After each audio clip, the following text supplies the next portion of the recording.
झारखंड में बड़ा फैसला, हेमंत सरकार ने लिया ऐसा कदम जिसे सुनकर हर कोई हैरान रह जाएगा। आखिर क्या है पूरी कहानी, सच जानने के लिए वीडियो को आखिर तक देखें, वरना आप सबसे जरूरी अपडेट मिस कर सकते हैं।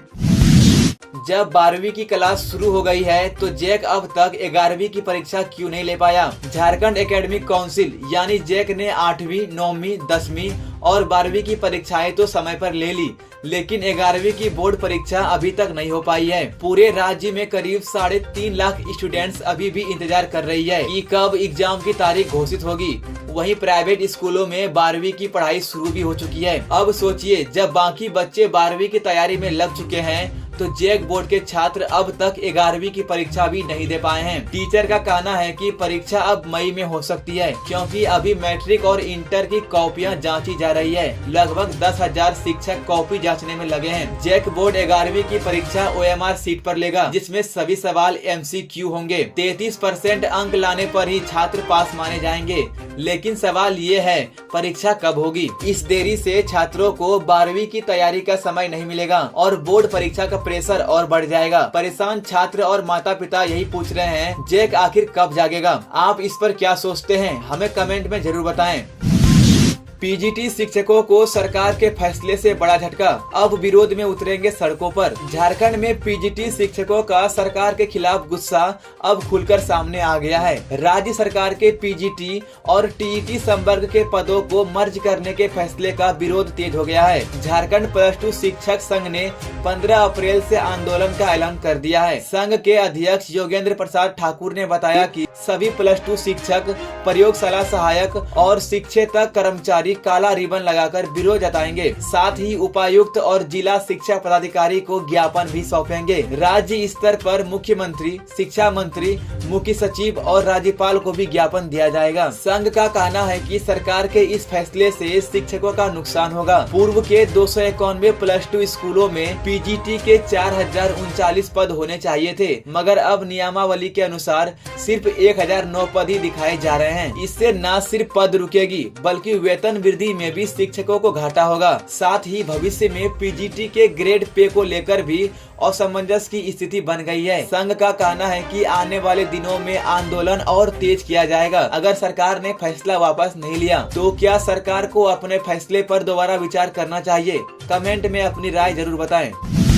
झारखंड में आंधी, बारिश और वज्रपात का अलर्ट, 18 अप्रैल तक खराब रहेगा मौसम। झारखंड में एक बार फिर मौसम का मिजाज बदल गया है और अगले कुछ दिन सतर्क रहने की जरूरत है। राज्य में 18 अप्रैल तक आंधी, बारिश और वज्रपात का खतरा बना हुआ है। मौसम विभाग के मुताबिक मंगलवार को खासकर दक्षिण पूर्वी, मध्य और उत्तर पूर्वी हिस्सों में ओलावृष्टि, तेज गर्जन और बिजली गिरने की संभावना जताई गई है। तेज हवाएं 50 से 60 किलोमीटर प्रति घंटे की रफ्तार से चल सकती है, जिससे खुले में रहना खतरनाक हो सकता है। पिछले 24 घंटे में सबसे ज्यादा बारिश खुंटी जिले के तोरपा में दर्ज की गई, जहां 24.8 mm बारिश हुई। वहीं सबसे अधिक तापमान 36.6 डिग्री सरायकेला में और सबसे कम न्यूनतम तापमान 18.5 डिग्री खुंटी में दर्ज किया गया। आज इन जिलों में बारिश हो सकती है।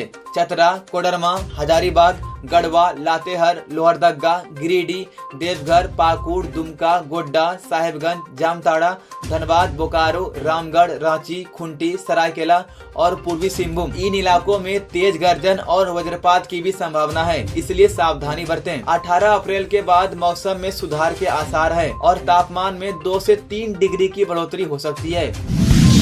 पलामू में रेल यात्रियों से लूट की बड़ी साजिश नाकाम, ओवर ब्रिज के नीचे प्लान बना रहे थे अपराधी, पुलिस ने किया भांडाफोड़। पलामू से एक बड़ी खबर सामने आई है। रेल यात्रियों को निशाना बनाने वाले एक गिरोह का पर्दाफाश हुआ है। पलामू पुलिस ने मेदिनीनगर टाउन थाना क्षेत्र के रेडमा ओवर ब्रिज के पास एक आरोपी चंदन वर्मा को हथियारों के साथ गिरफ्तार किया है। पुलिस को गुप्त सूचना मिली थी कि 2 युवक रेल यात्रियों से लूट की तैयारी कर रहे हैं। इसी आधार पर पुलिस ने छापेमारी की और चंदन वर्मा को धर दबोचा। उसके पास से एक देसी कट्टा, एक 6 राउंड पिस्टल और 2 जिंदा कारतूस बरामद किए गए हैं। मौके से उसका साथी नितेश शर्मा फरार हो गया, जिसकी तलाश में पुलिस लगातार छापेमारी कर रही है। नितेश शर्मा पर पहले भी चर्चित हत्याकांड में शामिल होने का आरोप है और वह जेल भी जा चुका है। पुलिस जांच में ये बात सामने आई है कि ये दोनों अपराधी रात के वक्त ट्रेनों में यात्रा कर रहे यात्रियों को लूटने की फिराक में थे। बीजेपी नकली देशभक्त है, बंगाल हिंसा पर इरफान अंसारी का बड़ा बयान। झारखंड के स्वास्थ्य मंत्री इरफान अंसारी ने एक बार फिर बीजेपी पर सीधा हमला बोला है। मुर्शिदाबाद में हुई हिंसा को लेकर उन्होंने भाजपा को पूरी तरह जिम्मेदार ठहराया है। मंत्री ने कहा कि बीजेपी तिकड़मबाज पार्टी है और वो देशभक्ति का सिर्फ दिखावा करती है। इरफान अंसारी ने कहा बीजेपी नकली देशभक्त है। आज जो भी हिंसा हो रही है उसके पीछे बीजेपी की चाल है। कांग्रेस ने देश को आजादी दिलाई, जबकि बीजेपी के लोगों ने अंग्रेजों की दलाली की। उन्होंने आरएसएस पर भी सवाल उठाया और कहा कि आरएसएस के दफ्तरों में तिरंगा नहीं फहराया जाता। वक्फ बोर्ड संशोधन बिल को लेकर मंत्री ने कहा कि झारखंड में ये बिल लागू नहीं किया जाएगा। उन्होंने यह भी स्पष्ट किया कि कांग्रेस इस बिल के खिलाफ सुप्रीम कोर्ट गई है और उन्हें इंसाफ मिलने की पूरी उम्मीद है। वहीं बंगाल हिंसा पर शांति की अपील करते हुए इरफान अंसारी ने कहा बीजेपी लोगों को गुमराह कर रही है, सड़कों पर उतार रही है, लेकिन हमें शांति बनाए रखनी है। नारियल के बोरे में छिपाकर ले जा रही थी हजारों बोतल शराब। बोकारो पुलिस ने किया बड़ा खुलासा। बोकारो में अवैध शराब तस्करी का बड़ा भंडाफोड़ हुआ है। पुलिस ने गुप्त सूचना के आधार पर पेटरवार बाजार के पास एक पिकअप बोलेरो को रोका, जिसमें भारी मात्रा में शराब छिपाकर ले जा रही थी। बेरमो एसडीपीओ वशिष्ठ नारायण सिंह ने प्रेस वार्ता में बताया कि नारियल के बोरे के नीचे छिपाकर रखी गई शराब की 166 कार्टन बरामद की गई। इनमें 750 ml की कुल 1992 बोतल थी, जिनकी बाजार कीमत करीब 4 लाख रुपए बताई जा रही है। मौके से वाहन चालक बबलू खुटिया को गिरफ्तार किया गया है, जो पहले भी शराब तस्करी के मामले में जेल जा चुका है। पूछताछ में उसने खुलासा किया कि यह शराब बोकारो से लोड कर सरायकेला के चौका इलाके में डिलीवरी की जा रही थी। इस तस्करी में जमशेदपुर के शंकर गोराई, महेशपुर के प्रदीप मंडल और कुंदोरी निवासी राजा बाबू का नाम भी सामने आया है। पुलिस इस पूरे नेटवर्क की गहराई से जांच कर रही है और जल्द ही अन्य आरोपियों की भी गिरफ्तारी हो सकती है।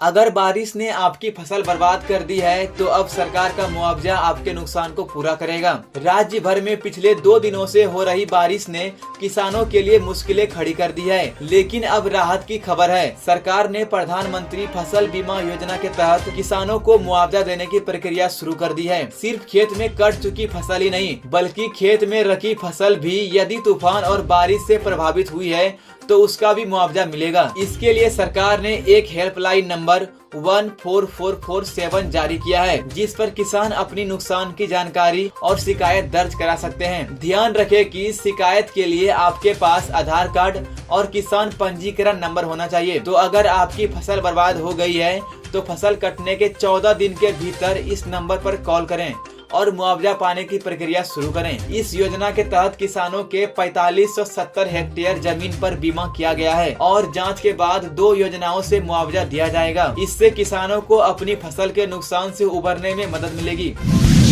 झारखंड के लेटेस्ट न्यूज को सबसे पहले देखने के लिए हमारे चैनल को सब्सक्राइब जरूर करें।